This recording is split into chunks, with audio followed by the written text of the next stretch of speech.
Est-ce que vous avez entendu dire que l'eau du robinet en France n'était pas bonne? Bien sûr, en Ile-de-France. Parce que je sais pas si vous l'aviez reçu, moi j'ai reçu ça.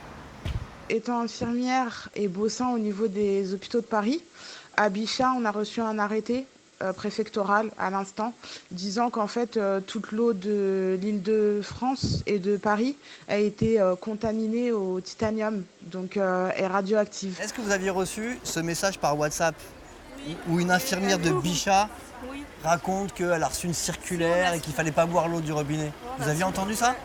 Ouais. J'ai vu sur Facebook. C'est marrant, il n'y a pas une personne qui m'a dit non. Tout le monde l'a vu ce message. Texto, WhatsApp, sur des sites internet. Site internet. Et après, il y avait une liste de villes à la suite du message. Que dans certaines communes, il y avait des particules radioactives. Alors ce qu'on va faire là, c'est qu'on va se calmer un peu et on va essayer de retrouver d'où vient cette info. Ce que j'ai fait, tout simplement, c'est que j'ai appelé l'hôpital Bichat parce qu'il semblerait que l'information vient de là. Et voilà ce qu'ils m'ont répondu. Nous n'avons évidemment reçu aucun arrêté de quelque sorte relatif à une contamination de l'eau.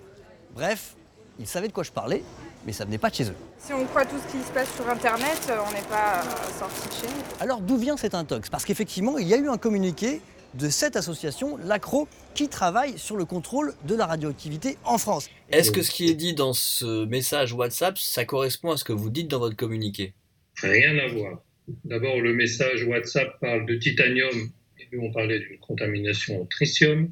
Le titanium, ça n'existe pas en français, on dit le titane. Alors c'est vrai, il y a un peu de tritium dans l'eau, et oui, c'est un rejet de centrales nucléaires. Mais ce que ce message WhatsApp ne va pas dire, c'est que c'est un phénomène qui est parfaitement connu des scientifiques, qui est étudié, et que surtout, c'est absolument inoffensif. En France, le taux maximum de tritium est fixé à 100 becquerels par litre. Et ce taux, il n'a jamais dépassé plus de 10 becquerels par litre.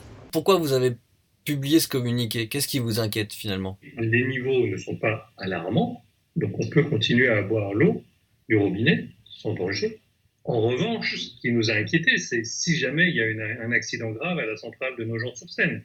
Comment les autorités vont faire pour apporter de l'eau à 4 millions de Franciliens qui pourraient être potentiellement impactés? Donc ces chercheurs ne disent pas que l'eau n'est pas potable. Ce qu'ils disent, c'est que s'il y avait un accident nucléaire, alors oui, ça serait très dangereux pour la population. On va tous mourir! Alors c'est vrai, les journalistes, on a eu notre part de responsabilité dans l'emballement. Il suffit de regarder les articles de presse qui sont parus à partir de ce communiqué de l'ACRO, qui était quand même assez alarmiste, même s'il n'était pas faux. Et puis après, il y a ces messages sur WhatsApp qui sont complètement délirants. Donc si on avait un conseil pour finir, c'est avant de partager une info sur WhatsApp, vérifiez l'info.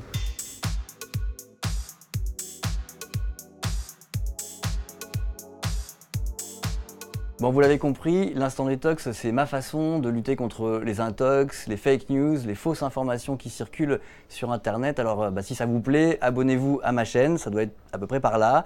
Et puis sinon, regardez la prochaine vidéo de l'instant détox qui doit s'afficher à peu près ici.